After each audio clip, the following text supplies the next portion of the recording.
So, welcome to another video on Losi Motorsports.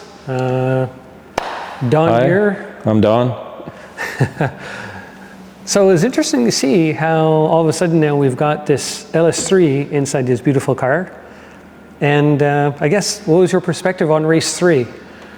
Well, first of all, I think it's kind of informative for people to know that our first video was about us planning to do this, and now we've actually installed the LS3 with a T56 Tremec Magnum. Yep, Magnum F. Yep. And we had to change the shifter, I think, because we had to get shifter to go back a little bit. Anyways, so the car works. We had to get the exhaust and the intake completed by others, which, if you look at it, it looks very, very well put together at this point. We use the Siki kit to install it. Yep. Yep. And so with great anticipation, we wanted to go race the darn thing and see what it would do. And as it turns out, it was magical, really, really. When you take a small car like this and you put 500 plus horsepower in it, it wants to move, in the right direction. Yeah, oh yeah, for sure. So all of a sudden now the straightaway speed is something you can get back now with all that horsepower now. Yeah, especially with, the kind of aero that you'd want to throw on a car, like what we have. Getting, up the hills or, the rises that we've got in the track that we were at, or, just getting down a straightaway, there is an enormous amount of, torque in these LS3 engines. And, it moves the car very quickly. As a matter of fact, when we look at the horsepower to weight ratio for this particular car and its weight, it's something along the lines, maybe even a little bit better than what you would have with an F4. Yeah, which is crazy. Yeah. Because those were a lot of fun when we did that in Nice. We drove some, we had awesome. a great opportunity to drive some F4s. We trained on an F4, and if you were good enough, you got the opportunity to drive an actual F1. So we got to test in an F1, and I have to tell you, those F4s are a lot of fun to drive. Yeah, they are. The real issue that you deal with is that, with the car, you can do three things. You can accelerate, you can turn, you can brake. And they teach you very quickly that there's no way for you to be able to do two of them at the same time. Yeah, it becomes very difficult. So, you can be sequential about it, but, and this car now kind of feels a lot like that, where, you can accelerate it, but you can't turn it. You can turn it, but you can't accelerate or brake it. You can brake it, but you can't turn it. So you have to do your braking before you get to the corner. You need to do your turning, and then you can accelerate when you're straight again. When, within reason, you can start to, give explore with trail braking and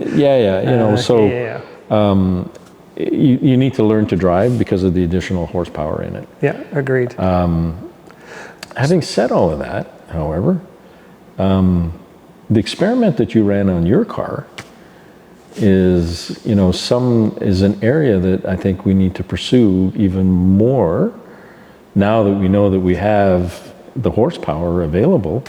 Yes. I think that, just in terms of managing pure grip, I think, investigating what the underbody aero looks like, I think is a very fruitful area for us to explore.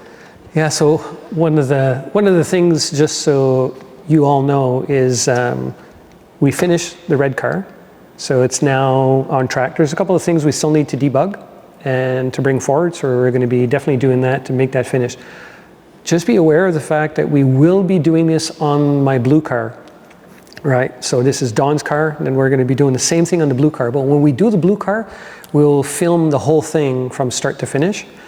So people who want to go down this road will have at least somebody, and we're going to share how we did it. So you have a good video to be able to follow and be able to do what we did. We made all the mistakes on this one. Right, it's 100%, it's exactly it. So we'd made all the mistakes here, so now the blue one should be easy to film and make more sense to you, because there's a ton of research, because these are Gen 2 cars. Yeah. There's a ton of research to try and see how do you get that working in a Gen 2 body. A lot of people did it in a Gen 1, but the Gen 2 was not easy information to find. So we did a lot of experimentation on his car, which was good because it worked out very, very nicely. Yep. So what Don is referring to, though, previously is, on my car, this car right now, as much as he took it out on track yesterday for race 3, the underbody of the car is not optimal on this car right here. Very suboptimal. We need to do a bunch of changes underneath the car for this car to be proper and grip nicely. On my car, though, what we did is we ended up experimenting with the floor and making changes using different things. Do we want to say it? Yeah. So we experimented with strakes underneath the body of the car. And my car, even though it's only 260 horsepower, so I'm underpowered compared to most of my competitors. I would say out of my field, I'm probably 80% are faster or got basically more horsepower than I do. But when it comes to turning corners, high-speed corners especially, there's nobody that can keep up to my car. Once we've done a flat floor, and mine's not perfect, we're going to do this on this one, we're going to make it perfect with the strakes, and we'll show you that, so at least then you can actually see what it should be like. It truly makes the car stick like nobody's business. It's the area, if you kind of think of aero, I think, in a holistic way, you can see that anytime you can maintain a speed that's over 100 kilometers an hour, it's kind of where the air becomes, quote unquote, solid. So it's where airplanes can fly. You can't take off on a plane at 40 kilometers an hour. You need to go to 100 kilometers an hour or more so that the air becomes solid enough so that you can get lift off the wings. And in, aero for a car, if you can keep, the speed above 100 kilometers an hour, well, then you have aero. So if you think of some of the corners that you'd be doing, some of them would be, say 75 kilometers an hour. It's very difficult to get any aero help at those speeds. But, there may be some high speed turns that you would be, navigating on any particular track. And if you're going more than 100 kilometers an hour around that corner, aero can help you tremendously to, stay glued to the track, essentially. And so what we've discovered is that it doesn't take an awful lot of additional evacuation of air underneath the body to significantly help with, high-speed corners. And it's so significant that, certainly this weekend, I could not keep up with the speeds that he was, throwing the car around in.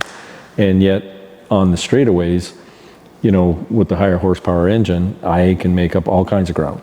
And so it's almost like it was a saw-off when we were qualifying, and basically, at the end of it, it was kind of a realization that now that we have the horsepower and we can get the speed on the straightaways, we can add additional speed on the corners by doing underbody aero work. Yeah, for sure. Now, I don't know if that's specific to, kind of how, we've got, our wide body kit and, the size of our splitters and our diffusers and all that thing, plus the wing in the back.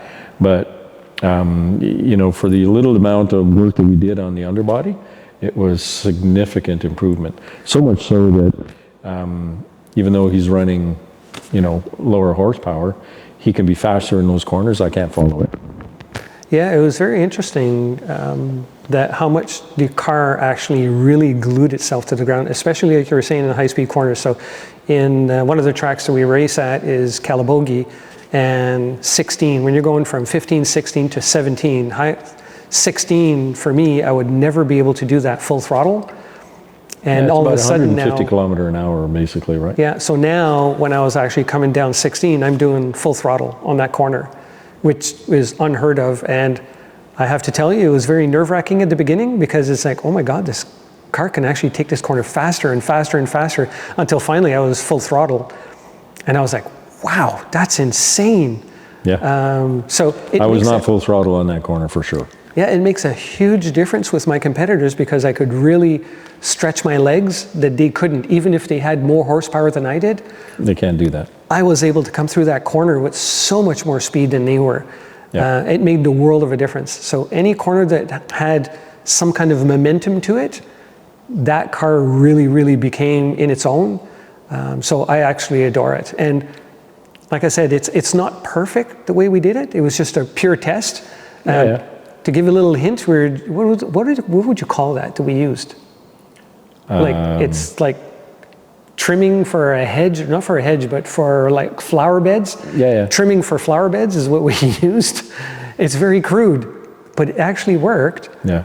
And we're going to perfect on that because we just want to test it to see if it actually works or does a difference. Yeah. And it actually did. So now we're just going to perfect on that on this car, and then we'll show you guys what we've done. But it's worth the effort.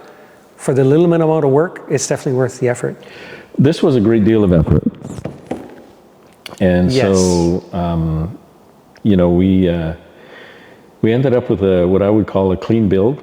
And, you know, we were many hours. I'm not sure, we haven't totaled the hours on it yet, but it's roughly about 2 weeks. Yeah, a good solid 2 weeks. Yeah, well, it was, you know, call it 2 weeks worth of work. And I think, you know, what kind of delayed us a lot was our supply chain of materials, essentially, because this was our first kick at it. So it was, you know, the bits and pieces that came to us were, you know, traveling at different rates, is the best way to put it. And so, you know, we managed to get everything done in time for us to then, you know, be able to get the exhaust and the intake finished and then basically get racing on the weekend. So on this one right now, what's left to do is we need to finish the dyno tuning on it. It's in that, and then clean up a couple of the things from an electronics point of view. Finish integrating the gateway, and what else? Well, we do want to get the floor done. You know, we want the underbody to be finished flat so that we can, you know, properly put the strakes on it and get the same aero advantage on the underbody. Yeah, that's going to be challenging because of the dual exhaust. On my car, it's a single exhaust because of the Subaru engine. This is a dual exhaust, so it makes it a little bit more challenging to try and get those headers into a space where they're not going to affect the floor. So we're going to have some challenges trying to work with Lachute Performance, who's the one manufacturing our exhaust, to work with them to try and make sure that it gets completely flat underneath, because it's worth it to have a very flat bottom on these cars. And I guess, you know, the way I would context that is, you know, we're building a race car. Yes. You know, this engine swap with the transmission, you know, you don't need to be a race car to do that. I think with the integration that we're going to do, you know, between the ECU for the Subaru and our race ECU, I think, you know, if we can get that to work properly, this could be a streetable car. Yep. Right? It won't need to be a race car, you know, by removing airbags and all that kind of stuff. So, you know, this could well be something that, you know, people want to get 500 horse in a BRZ. Well, on a street car. On a street car. Yeah, it's doable. Yep. And yeah, that's, it's well worth the effort. Like, you know, for the 2 weeks of work that it took us to, you know, kind of, you know, thrash through and get all this stuff done. In broad strokes, essentially, it was, you know, removal of the engine and transmission to begin with. Then we had to clean up, you know, the pieces before you do the install, you know, like the master cylinder work for the brakes, brake lines, the fuel lines, you know, the master cylinder for the clutch, you know, a little bit of clearancing on the body, you know, in the transmission inside the tunnel area. You know, to make sure the headers and everything kind of, you know, fit nicely. It is a tight fit. And, you know, for the water lines essentially, or the, you know, the hoses for the coolant essentially through, because we had to keep our The heater core. our heater core, because when we're racing in the fall, it's cold, and so Yeah. you know. But also rain too, right? But yeah, even for rain. Yeah. So we needed a defroster to work essentially, and so yeah, there's a lot of pieces that you know, we had to clean up at that stage. Then we were able to mount, you know, the motor and the transmission in the chassis, and then route all the hoses and, you know, all that kind of stuff. We were a bit crude to begin with, but basically, you know, like I said, Lachute just went and, you know, finished all of that piping up essentially. And so it's a very clean installation. We're very proud of the work that we've done, and we'll show you how it all went.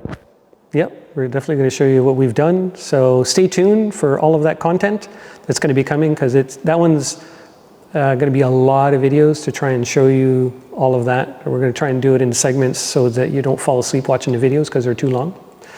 But anyways, so thank you for tuning in. Yeah. And wow, it was a great day. Oh, wonderful day yesterday. awesome. Yeah, you know, I couldn't have expected anything better on the first shakedown run. 100%. Yeah, absolutely. So anyway, so stay tuned, and to later. Yeah.